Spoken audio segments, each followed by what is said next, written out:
Sundar Ramasamy is a professional economist, an educator and an academic administrator with extensive experience both in India and the United States. He is on leave from Middlebury College, one of the top-ranked liberal art institutions in the US, where he is a distinguished college professor of international economics. From 2009 to 2015, he was the president of the Middlebury Institute of International Studies at Monterey, California, MIIS. He has been a faculty and administrator at Middlebury since 1990 and has had sabbaticals at the World Bank, Vanderbilt University, IFMR, and the Madras School of Economics, including 2 stints as director. He has co-authored and co-edited 4 books, written scores of articles, and delivered over 175 lectures all over the world. His research has been supported by Ford Foundation, S.W. Davis Foundation, and USAID. He has also been a consultant to UNCTAD, UNIDO, UNU, and the World Bank. Have been recognized with numerous honors and awards both in India and in the United States. Good morning to all of you, and thank you to the Madras Management Association for organizing this really wonderful opportunity. And I'm looking forward to giving my thoughts and answering questions on the changing geopolitical landscape and what this means for India. Now, to provide a context, we will not forget the year 2020 for as long as we all live. And it's not just because of the pandemic, which we are still in the midst of, and we will try and only get out of it when vaccination becomes more or less available globally. But if I take your mind back to March, April period, when the lockdowns started globally and including in our own country, it immediately has led to a sort of an economic slowdown and a financial slowdown, which we are still recovering from. And if you remember the scenes of migration of all the labor from various states wanting to desperately get back home. And it pointed to a festering issue of what I would call social justice.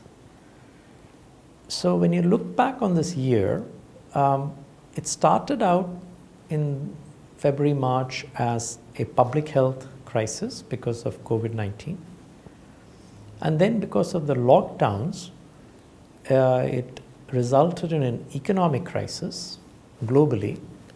Countries have shrunk their GDPs. They've had to pump in a lot of money, building up debt, which eventually will have to get paid. But still, we need to address the economic crisis in the short run. And in the US, if you remember, it started out with the killing of a black citizen when the policeman put his knee on the neck for 8 minutes and George Floyd died, resulting in the Black Lives Matter movement. And then when you shift your gaze to Europe, there were protests, not just against police, but also anti-colonialism protests and bringing down of statues. And of course, in our own country, because of the migrants wanting to get back home, pointing to issues of apathy and social justice, that the state was not concerned, the government was not concerned about the plight of migrants, and the social justice erupted. So in a way, 2020 has 3 crises that are still with us: the medical crisis, the public health crisis, the economic crisis, and a social justice crisis. And in a way, India is not immune to any of them. In fact, I think we're in the thick of all of these things. So that's the 2020 backdrop, right? I want to go back a couple of years back and bring in a thought by Condoleezza Rice, who was the Secretary of State or the Foreign Affairs Minister for President G.W. Bush. And she wrote an article a couple of years ago, what she calls the rise of the 4 horsemen of the apocalypse, which is an old Christian biblical myth of the 4 horsemen who foreshadow the end of the world. And to her, the 4 horsemen of the apocalypse are populism, isolationism, nativism, and protectionism. Populism, isolationism, nativism, and protectionism. And just in the last few years, leading up to 2020, if you look around the globe, globalization itself has been on retreat because some of the major powers, England pulled out of the European Union, the famous Brexit movement of 2016, which is still unfolding. The US elected Donald Trump, who practiced the America First or America isolationism policies. And every country tried to follow through on how much more populist they could be, how much more isolationist they could be, how much more nativist they could be, which means anti-immigrant sentiments, and how much more protectionist they could be, which means ban all imports and become more self-sufficient and self-reliant. And we ourselves, if you remember, in recent past, have launched an Atmanirbhar self-reliance movement in this country, right?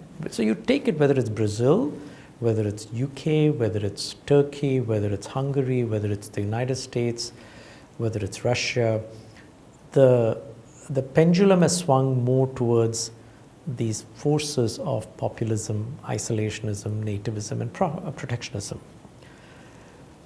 And this has been the period of the last few years against which India, when Prime Minister Modi got re-elected to a second term with a fairly sizable majority, also launched a very ambitious program to become a $5 trillion economy in the next many years, right?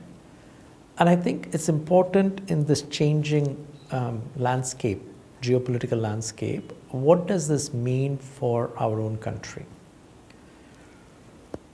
India still remains a country with enormous potential. I think it starts off by looking to your left and right, and the people in this room, what is called the demographic dividend, which is the number of people who are under the age of 25 or 35, however you want to define that. It's a big, more than 50% are in that age bracket, which means unlike many of the other countries, our age pyramid is very conducive for an economy that's growing. Because the youth provide the labor force, they provide the ideas, they could be the entrepreneurs, they could be the workers, they could be the future, right? So India is poised, but has always remained poised for a while, and it hasn't quite broken out into leveraging what its true potential has been. We are also in the midst, and we shouldn't forget this, that while we are solving those three crises of public health, economic, and social justice, we are still in the midst of the fourth industrial revolution, where the relationship between humans and machines is increasingly being questioned and taxed and reimagined, right? Humans have been inventing machines since time immemorial, but the reason this is the fourth industrial revolution is because the first industrial revolution, which came about in the late 18th century, is when steam becomes the source of power. And then the second industrial revolution is when electricity becomes the source of power. And now we are in the fourth industrial revolution, which is this combination of computing, data, the Internet of Things, machine learning, and machines are not just assisting humans, they are in many cases replacing us. And so it becomes very questionable as to what is our role in the grand scheme of things, right? Not just our human beings inventing machines, machines are themselves inventing themselves. And this has been going on for the last 15, 20 years, and we seem to have sort of taken a pause even thinking about it because we've been so caught up with COVID. But these forces are not going to get rolled back. I mean, in some ways, we have been with it for quite a long time. And we have both benefited and been hurt by it because of the IT and the ITES boom in India. We have contributed to this. But increasingly, in terms of the value added, as many of these low-end skills get automated, the question of where are the jobs for the future becomes a very relevant question. And also a very relevant question, how do you keep skilling yourself in order to anticipate what the jobs of the future are? So when I was your age, and the norm was you would maybe get a job or two in your life. Then it became a question that maybe you'll change 5 or 6 jobs in your lifetime. Your generation may change 5 or 6 careers, which means some of the jobs that you may end up doing in 10 years from now have not even been thought of today, right? And this is a global issue in terms of where the jobs of the future are going to be, where the money is going to be, what sort of opportunities there are, how do you prepare yourself. And while globalization has taken a temporary pause, as Condi Rice would say, or as the pandemic lockdowns have pretty much shut down travel and travel to places and seeking jobs and all of that, we're all locked down in our home or in our work from anywhere culture. But on the flip side, technologies have also made it possible now that you can sit in one place and work another place, right? So there's been this separation of what I would call labor from worker. So once upon a time, in order to work, the person had to be there. But now there are jobs and there are parts of jobs that can be done remotely while the worker is somewhere else. So it actually has an interesting implication for the difference between what is work and what is a person who is doing that work. Not all jobs are like that. Many jobs still require the person to physically travel, like getting a haircut or pouring cement. But there are many, many jobs now that can be done remotely. So this also raises all sorts of questions as we come out of the pandemic and we have gotten used to this world of work from anywhere, thanks to Zoom and Skype and Teams and all of the airline restrictions, that I think companies will have to start rethinking what is the nature of a job, what is the nature of a career, and you may have to start thinking about those things. So in terms of the geopolitical landscape, what is happening right now in 2020 is the US is going through the grips of its election in terms of trying to figure out who the next president is going to be. In all likelihood, it will be President-elect Joseph Biden, the former vice president. But you can see the assault on democracy that the current president has launched, and it also points to the fragility of democracies around the world. And if anything India should be very proud of in the developing world is that it's remained the largest democracy for the longest period of time, other than maybe the 1 or 2 years when Prime Minister Indira Gandhi issued an emergency. But we should never take that democracy for granted, because it is quite a fragile process. And you can see, if anything the US experience teaches us is that there are not that many barriers separating democracy from demagoguery, when right-wing or left-wing strong leaders can come in and negate the will of the people. And that is something, it's a huge lesson for every country that wants to be democratic.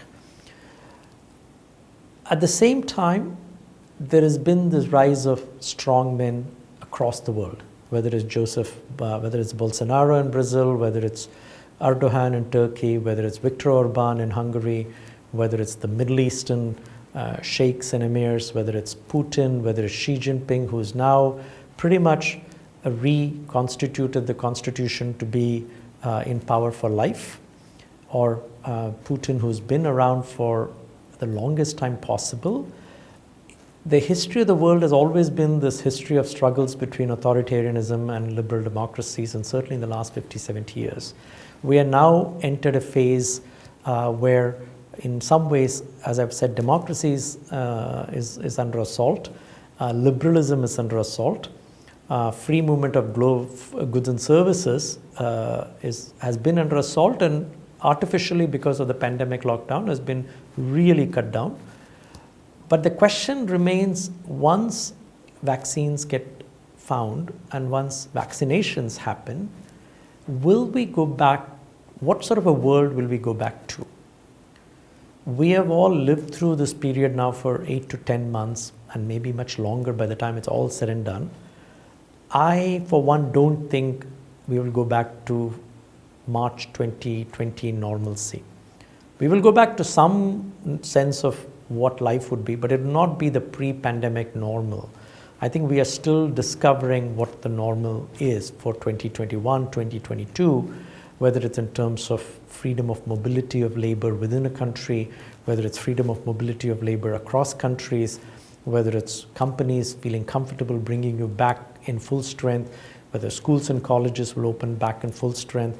Even after they open back in full strength, will all the faculty come back, all the students come back? Will we always have a mix of some hybrid learning? And so for every crisis, there is an interesting opportunity. And I think the question will remain with each organization as to which are the crises that we avoid and what opportunities there are. And I think nimble organization will maybe leapfrog in certain ways. I mean, as it is, we have some IT companies that have said, don't come back to the office for another 10 months, just work from anywhere. Not everyone can do that. So because the way the humans interact with crises, oftentimes we use these crises as opportunities to create new ways of interaction. That's at the human level, that's at the individual level, that's at your level. At the country level, right, which is also one part of the talk as to what does this landscape mean for India. And in a way, I think as we move away from focusing on COVID, which has been what everybody's been preoccupied by, and even though the economy has shrunk by 25%, which is quite a dramatic shrinkage, and we need to remind ourselves that the Indian economy was actually starting to sputter even before COVID hit us. So when you go back to November of 2019 or October of 2019, the Indian economy had started to shrink, had started to slow down. And it was really starting to put a pressure on the Prime Minister's plan for making us a $5 trillion economy. And so the COVID has certainly not done us any favors, and we have lost about a quarter of our GDP. And so we are in some dire strait of how do we get out of it. Economists usually, when economies slow down, usually visualize how recovery happens, whether it's a U-shaped recession, whether it's a V-shaped recession, which means the economy collapses very fast but then comes out. Could it be a W-shaped recession, which means it comes down very fast, it recovers very fast, but then there is a second shock, it comes down very fast, and then it recovers. But for the very first time, we introduced a new letter in the alphabet, the K, the K-shaped recession. And if you visualize the letter K, which is one part of the economy goes up very fast, and the other part of the economy actually goes down very fast, which means there is a potential globally, not just in India, that the certain people who have money, the certain people who have the literacy to handle digital, the certain people who have the skills and skills that are portable may recover from this pandemic very fast. The others, like those migrants who walked thousands of kilometers to get back to their homes, the construction laborers, the beauty salon technicians, the hospitality people, people who work at home, who are not invited back because the residents don't want to add more strangers into the household because of COVID. The K, the downward sloping line, means their recovery is not even forget recovery, they're actually getting worse off, right? That's the K shape. And that's a new letter for us to worry about in terms of, and what is interesting is to think about this at two levels. One is there are certain countries, like the countries in the global north, whether it's the US, whether it's Europe or Japan, because they were already better positioned economically before the pandemic, may actually go up very fast. So there is a K recession or a K figure to think about in terms of recovery for certain countries may go up very fast, and certain countries in the global south who may actually slide even further because the pandemic has created such a crisis for us fiscally.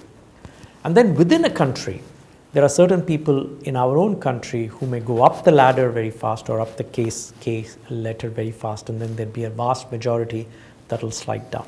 So this creates tensions on a political side, this creates tensions on a social side when you have widening inequality within democratic setup, right?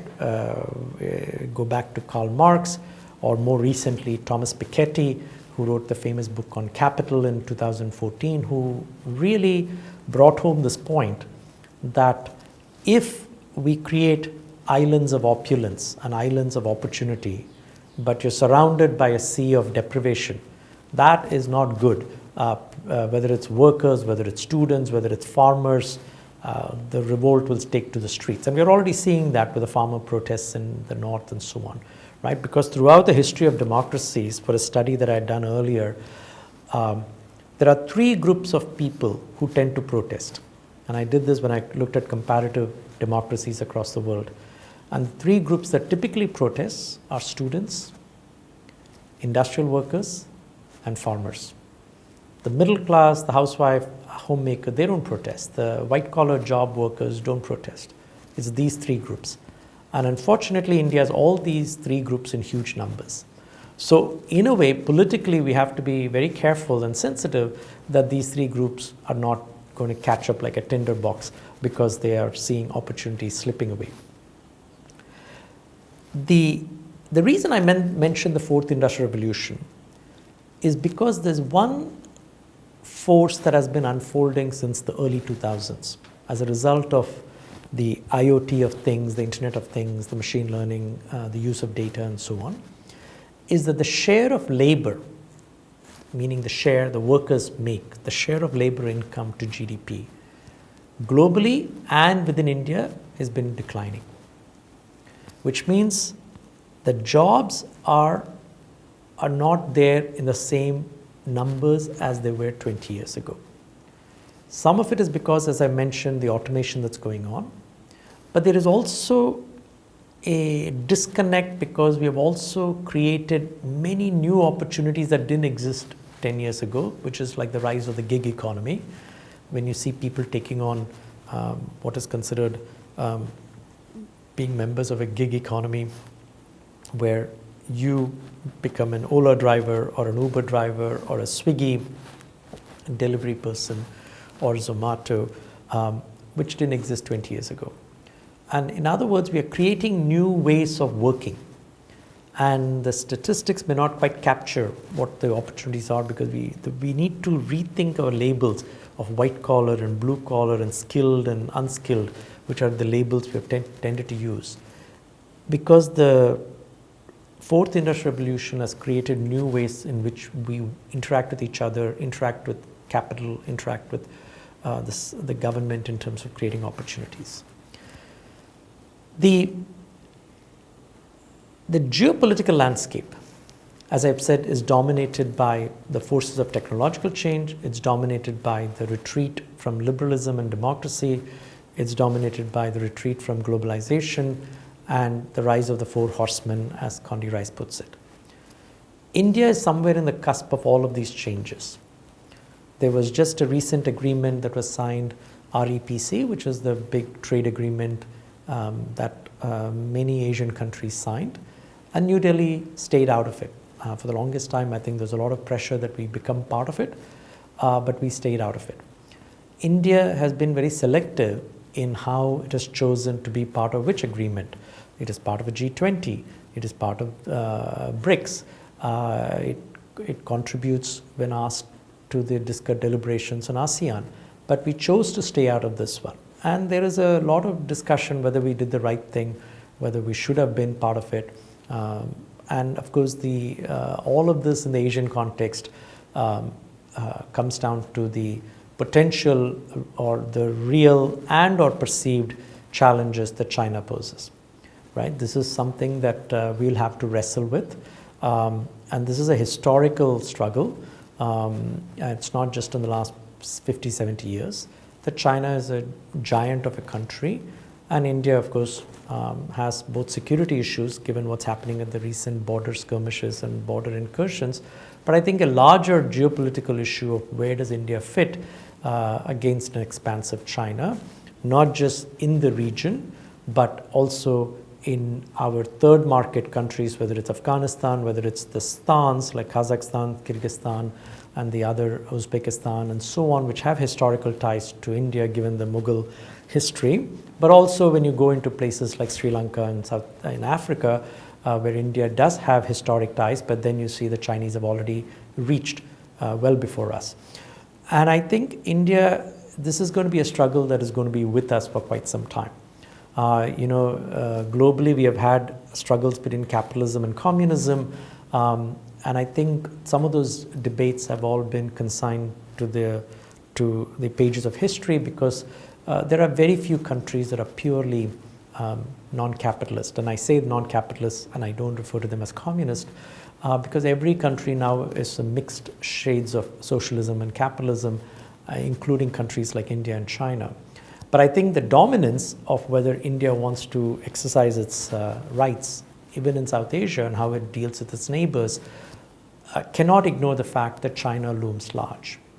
To give some historical context, if I go back 300 years, the richest region of the world was the Mughal Empire. We forget that. The Mughal Empire contributed an incredibly large portion of the global GDP.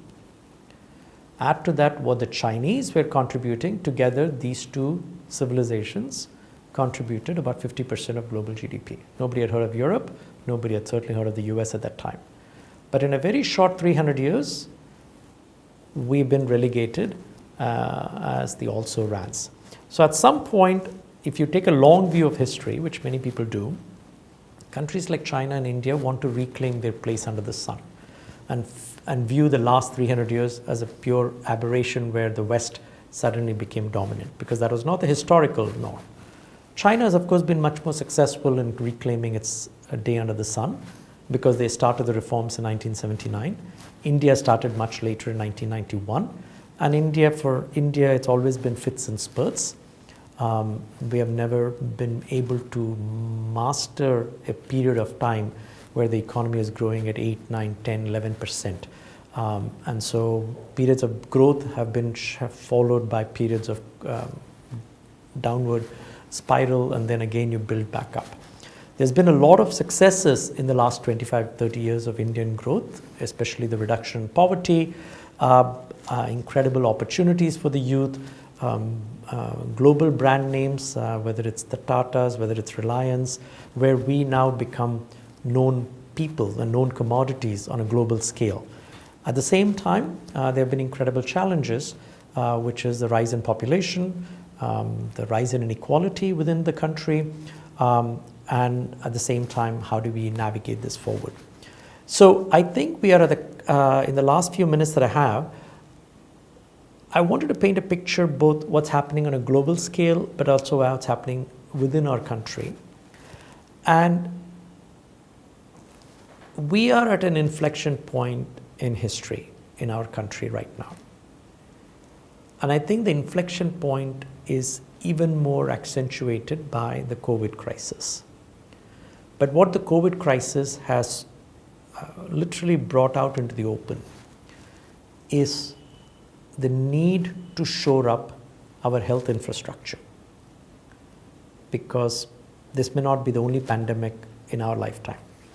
And how do we address this? And I'm not talking about providing critical health services in just the metro cities or even in the tier 1 cities.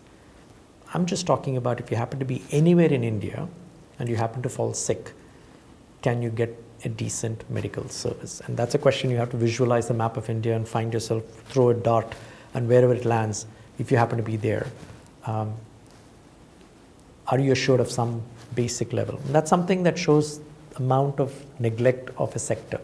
Because we know, if you look at the government statistics, India has spent a lot more on military than it has spent on health and education cumulatively over the last 50 years. And that starts to catch up at some point. The second is, how do you address the deficit in education?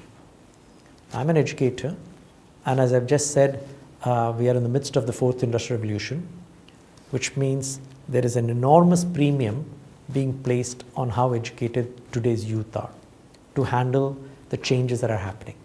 In other words, are we educating our kids to handle a world that is changing? And that's a question that I don't think we'll get high marks on, because for every kid who has done really well, there may be 5 or 6 who have not benefited because we have underinvested in education. So health education is something that we should have been paying attention to And hopefully with COVID, it has forced us to maybe look at ourselves in the mirror and say, we need to do this.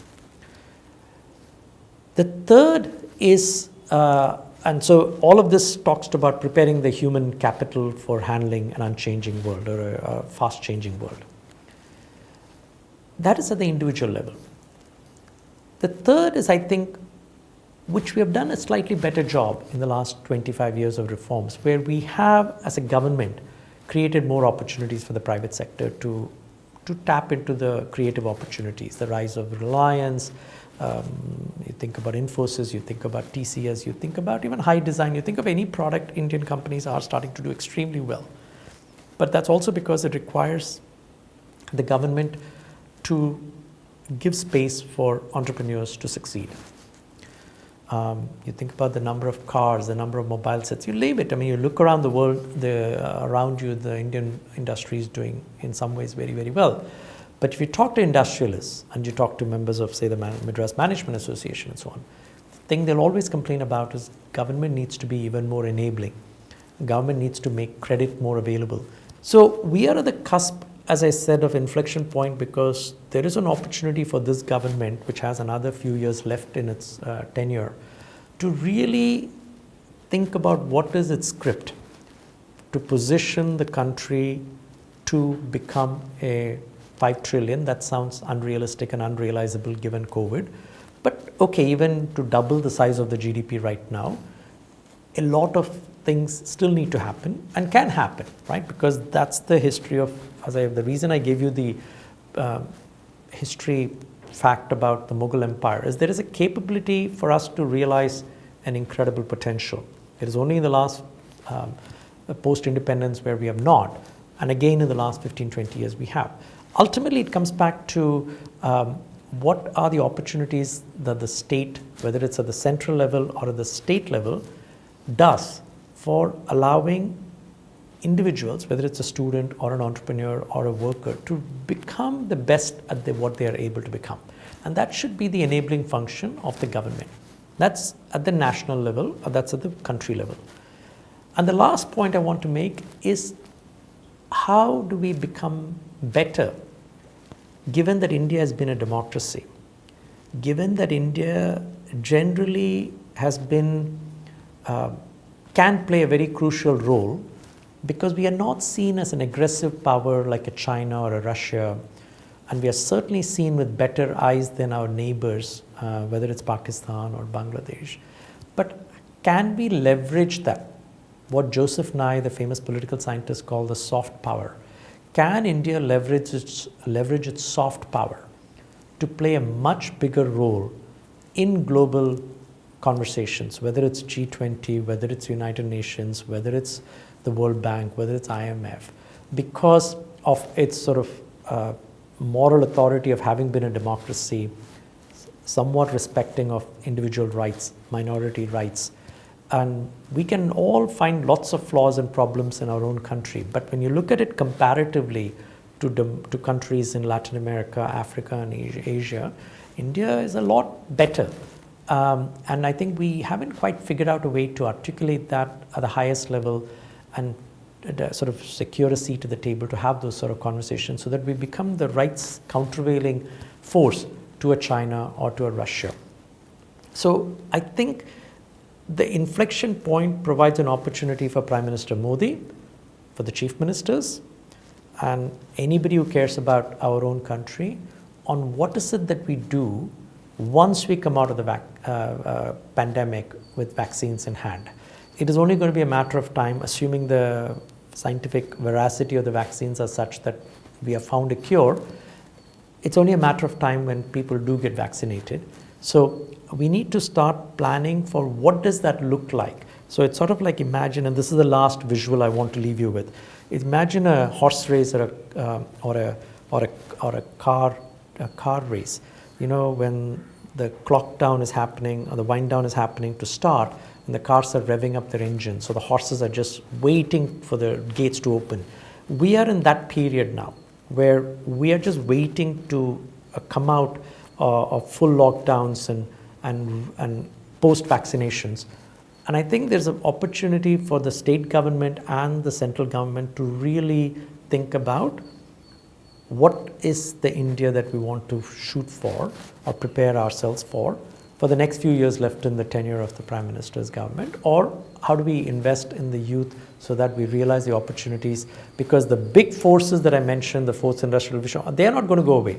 They're all going to come back. They're already here, but we'll get more exposed to them once the pandemic is somewhat behind us in the rearview mirror. And that is the period. So we need to think about what is it that we take advantage of, so that India gets positioned to, as I said, to take its rightful place under the sun, as it has done historically, other than the brief period when the British dominated us and we were relegated to a poor developing country. And I think we have the potential, because we have shown that not only in this country, but when Indians have gone abroad, the diaspora, wherever they are, you look at the CEOs of some of the topmost companies. So the potential is there in the people, the potential is there within the country or outside.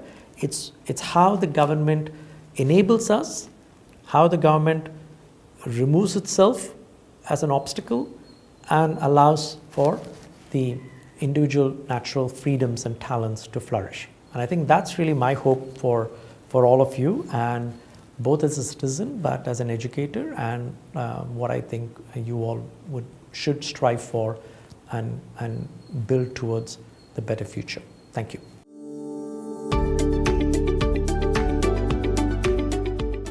Even before the pandemic, there was a talk about economic nationalism and deglobalization. The present crisis seems to have accelerated the process. Are we entering into uncharted territories? What are your views on this, please? As I said, in fact, the four horsemen of the apocalypse that Condoleezza Rice talks about, the two of the horses are isolationism and protectionism, and certainly we had entered that phase in 2017 and in 2018. And in fact, the rise of Donald Trump was worrying, because the US was a champion of the Western liberal order, and here he himself was saying America first and so on. But I think if you take a view of history, we tend to use this line that people who don't learn history never learn from history. And if you go back to history, you realize there have been periods of time when these forces have reigned supreme. And the last time this happened was the period between World War I and World War II. And that was not a very good phase in Europe, which led to the rise of Nazism and Hitler and so on. So I think what the cautionary tale from Secretary of State of the US, Condoleezza Rice's comment is, we don't want to repeat the mistakes that Europe repeated in the 1930s. So if anything, having entered this phase of populism and economic nationalism, these are not uncharted waters. It is just that they were charted about 80 years back. We need to go back and realize we don't want a repeat of that. So how do we sort of steer the ship, whether it's a national ship or the global ship, away from this, because we know we have already entered this. And maybe the cure for the pandemic, if there is cooperation globally, will be a very good sign. It is unfortunate the US pulled out of the WHO, but the fact that we have a global organization like the WHO, which has an Indian scientist at the helm, but maybe there's cooperation globally and there's no fight about vaccines, and so far everyone is cooperating. The agreement that REPC was signed by 15 Asian nations maybe is a good sign again. So there are these green shoots that are emerging, that maybe the dark clouds of populism, nativism, isolationism and protectionism, which started to form in 2016, 17, 18, 19 and through 20 are there with us. But I think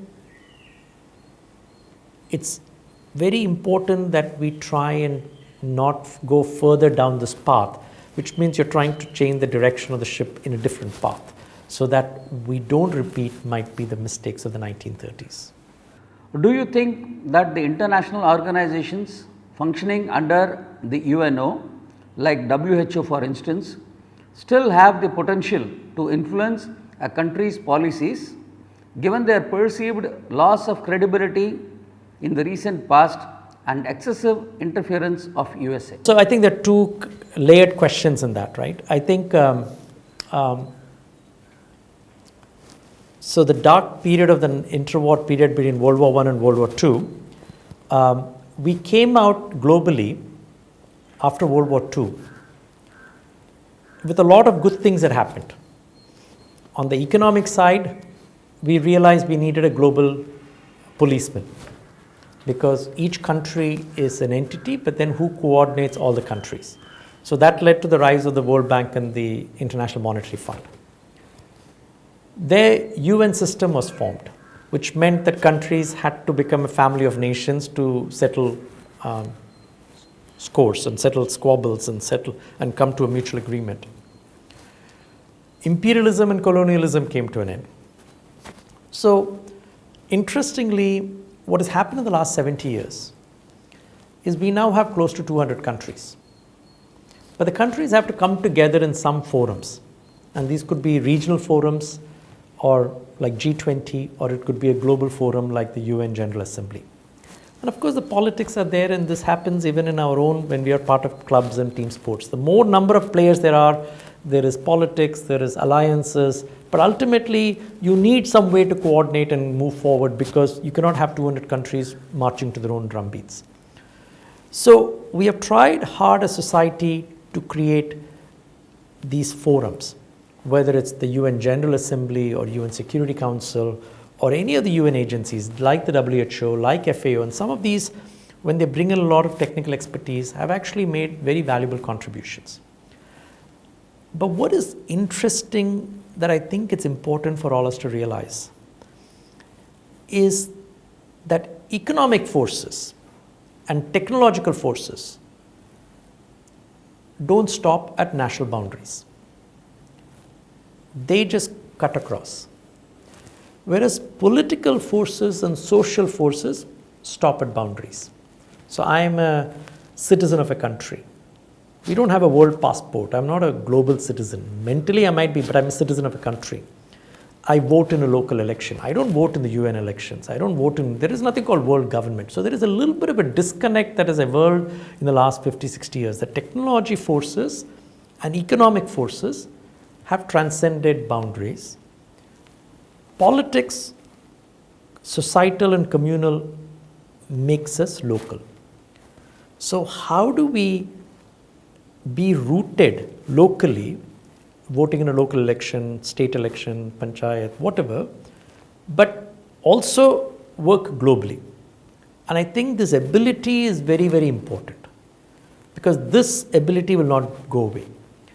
If anything, I think India has to want to belong to these organizations in a meaningful way because it has a 1.3 billion population, but because it feels it's a democracy and it has people like Gandhi that gives it a certain history of morality, of non-violence. And there are lots of reasons why India should play a role. It's pluralistic.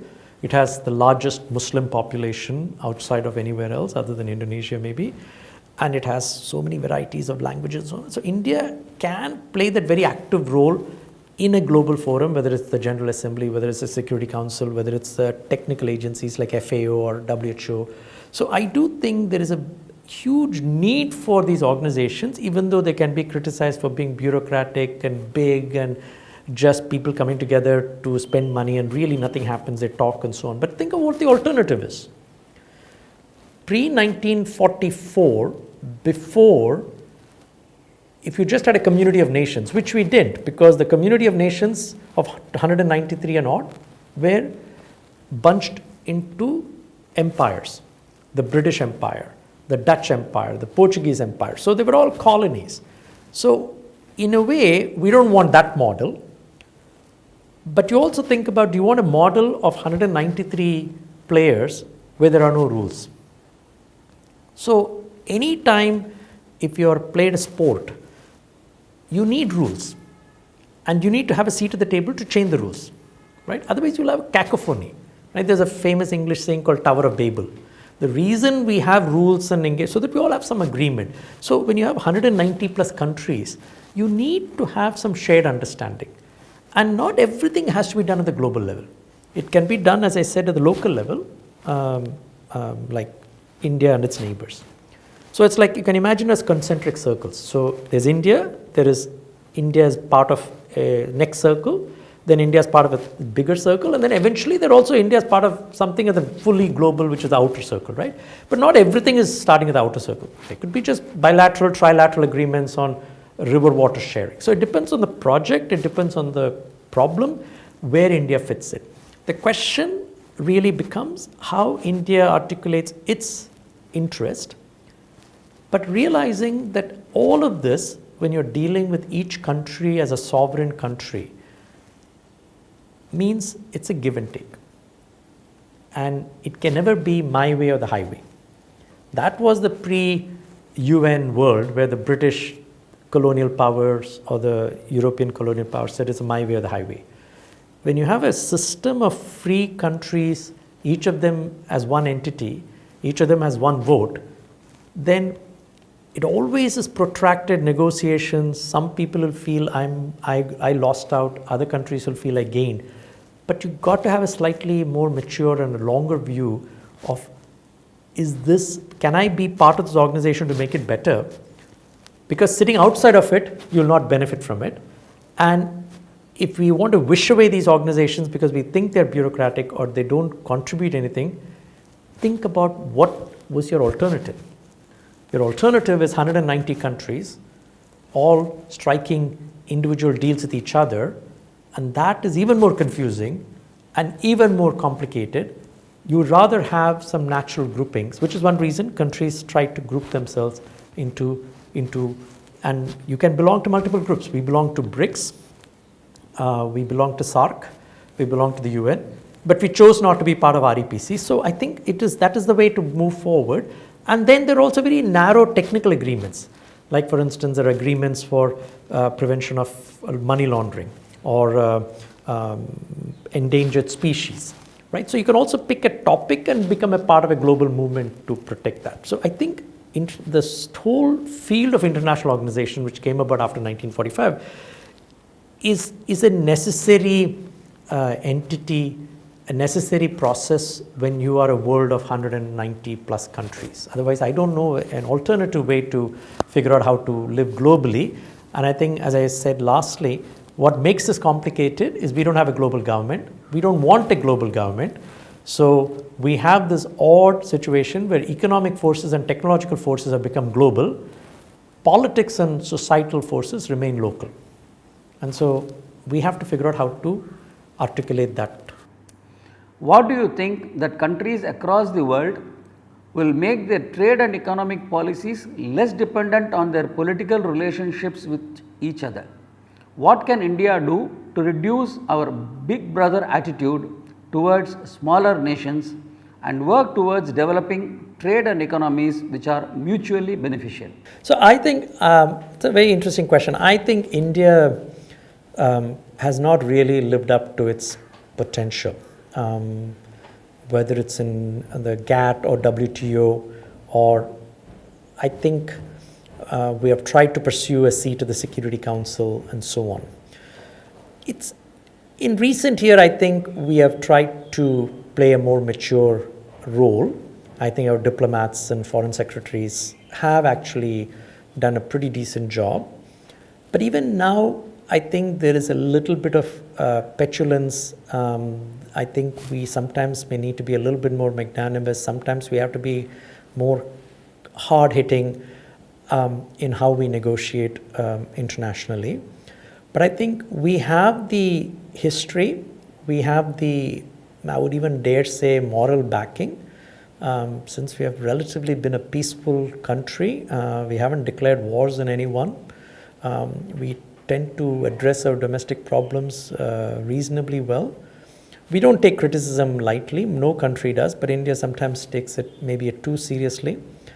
But I think, for instance, when the Prime Minister, I think in his first Republic Day parade, when he first came, this was the previous election cycle, he had invited all the neighbors, heads of state.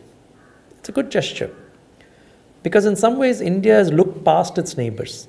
And I think we need to figure out a very clear policy with how we deal with Pakistan, which is a perennial issue, but also how we deal with Nepal, how we deal with Bangladesh, how we deal with Sri Lanka.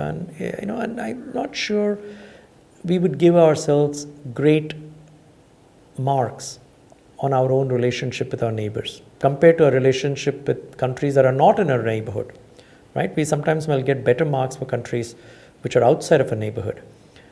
But India is the biggest player in this region. And so sometimes we may need to give a little to get a little. And we may need to shore up our neighborhood and do it in a way that the neighbors are supportive of our interests. And I'm not saying that the neighbor is not to blame, right? In each of these cases, sometimes the neighbor doesn't want to see India succeed. But I think either India has to realize that it plays the hard power card or it plays the soft power card, but it needs to develop those relationships with its neighbors. But when it sort of transcended the neighbors and became part of G20 or it became part of BRICS, Brazil, Russia, China, and I think it showed that we were wanting to be part of other organizations or other arrangements to have a seat at the table.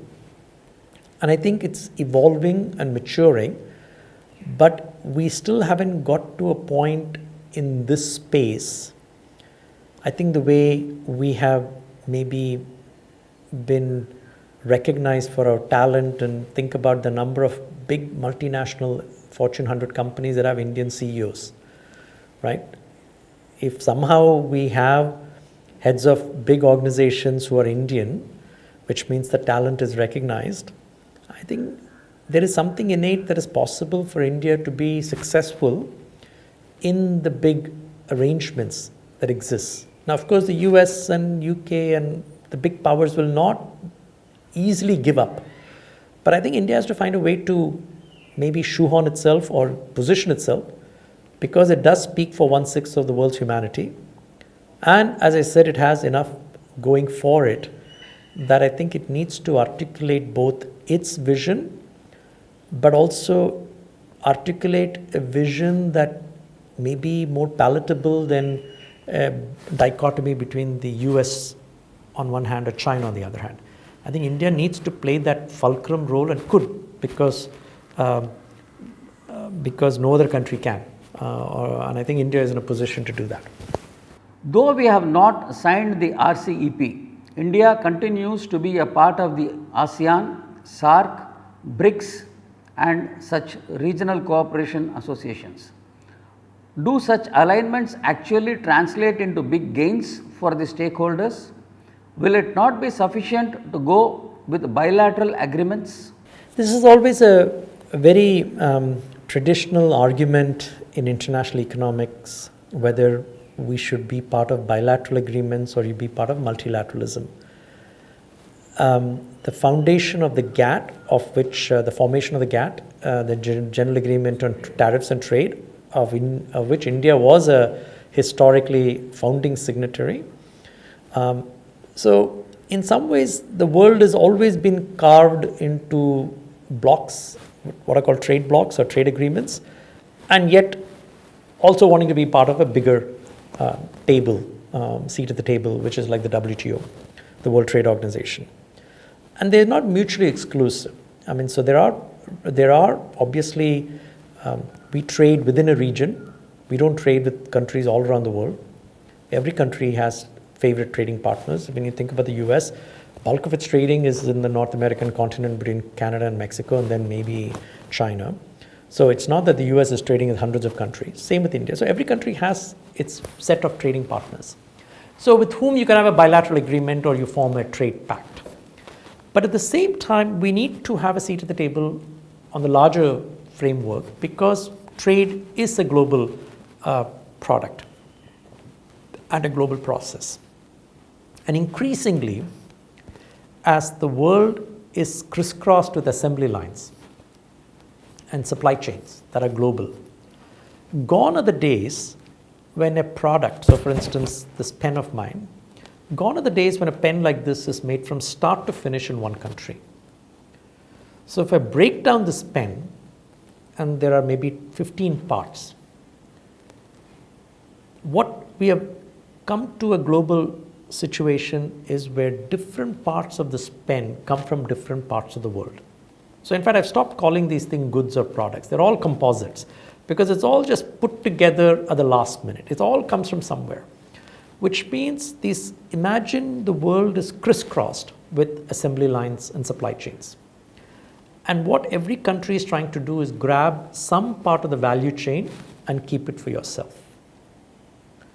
Because you're not making the product from A to Z in your country. So if you have 26 steps A to Z, you might just be steps M and N, and then you have to send it to somewhere else, right?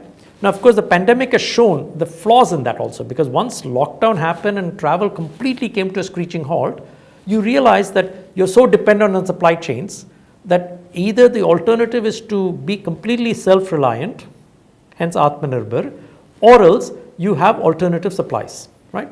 So we'll have to figure out which is the better model for us. But my point is, you still have to be part of these global footprints. Going back to my earlier point, that economic forces have become truly global. So this idea of something is purely national is now no longer the 21st century norm. So companies have become footloose, capital is footloose. William Shakespeare said the world is a stage and we are all merely actors. It's very true about companies and products, right?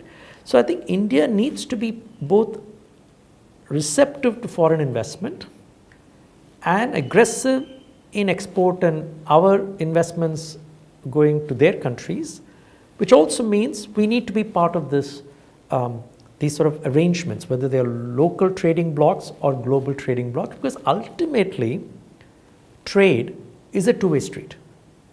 And two-way streets require rules of engagement that both sides agree on, right? Because if you're a driver of a car, you would love to have a one-way street and just zip down. But the problem is the other driver also wants a one-way street. You can't have that. So it's ultimately trade requires a give and take. Investment requires a give and take. So which means the give and take, the giver and the taker, which are two countries, either have to come to a bilateral agreement or to come to a multilateral, because not all products stay within two countries. They may come from 5 other countries, which means you need to bring them into your bloc as a trade bloc. And so that is why there's been this proliferation of trade blocs across the globe.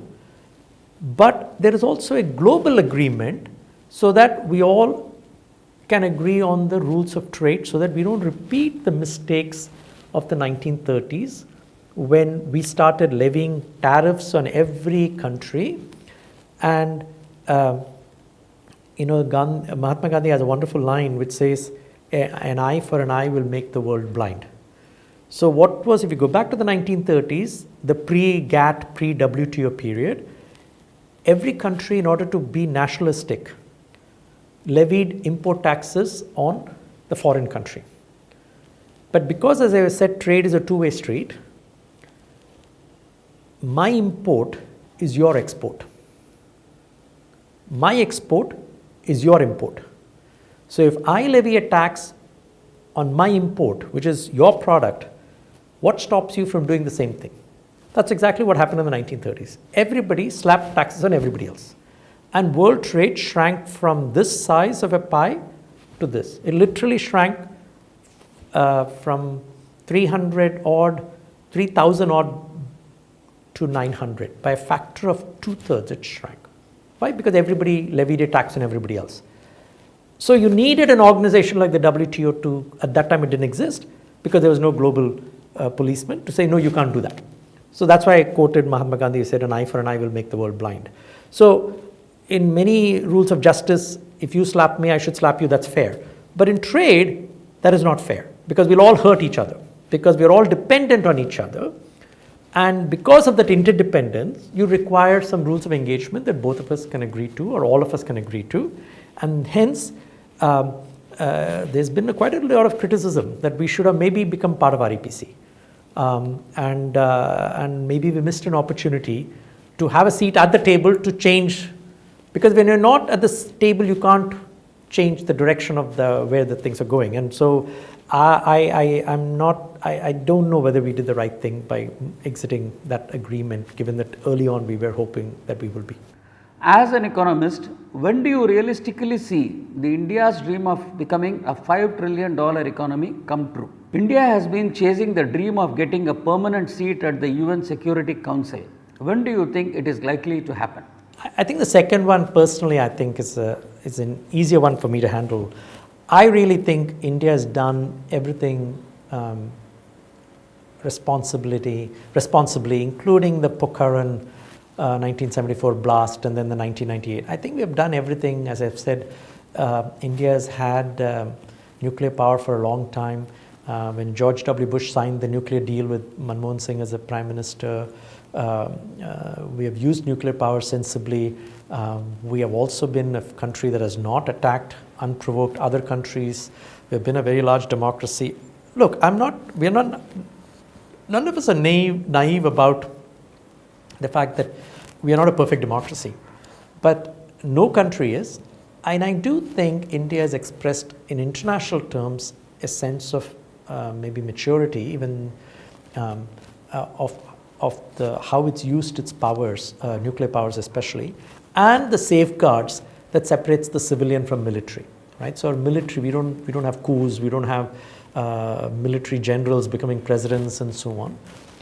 I think it's high time that the first world club is broken up, whether it's the presidency of the World Bank or the presidency or the chief head of the IMF, or the P5, which is the permanent five of the Security Council. I think it's high time. 70 years have gone by for the UN to rethink some of that, and India makes a very pressing, compelling case. There may be a few others, but I think India makes a very compelling case, in my view, for having a seat at the Security Council table. The $5 trillion economy,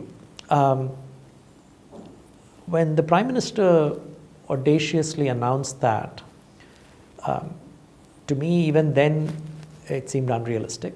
There was no way pre-pandemic, given that India was starting to stumble economically, if you go back to 2019, that we were preparing the ground to reach to 5 trillion by 2025, I think.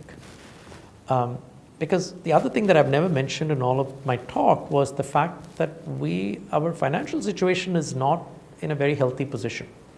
When you look at the state of non-performing assets, the state of credit markets, the ability of banks to lend money, the size of debt deficit to GDP ratio. So the fiscal health is not where it should be, and it's not that we don't know what to do.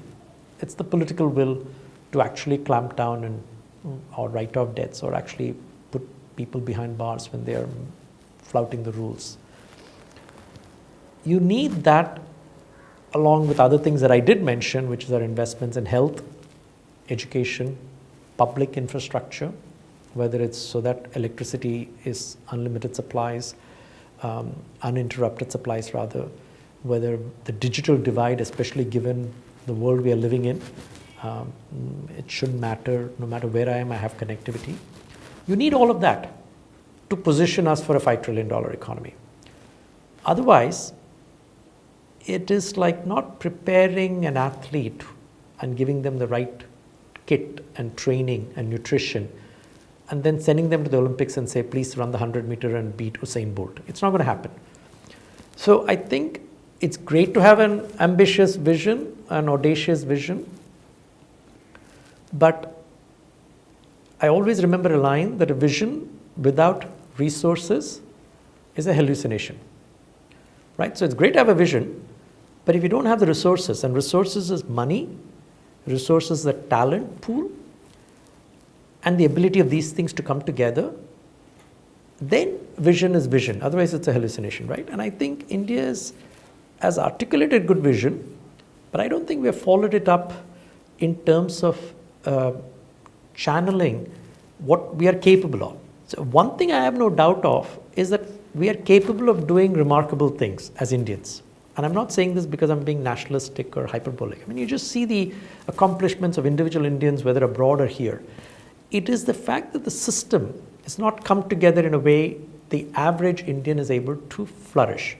And until that happens, it's going to be very difficult to generate a $5 trillion economy that not only increases opportunities for everybody, but that everybody can benefit from, right? So I think that, so the simple answer is I'm fairly certain because of COVID, it would have been difficult even pre-COVID because we only had 3 years to get to 5 trillion when the announcement is made.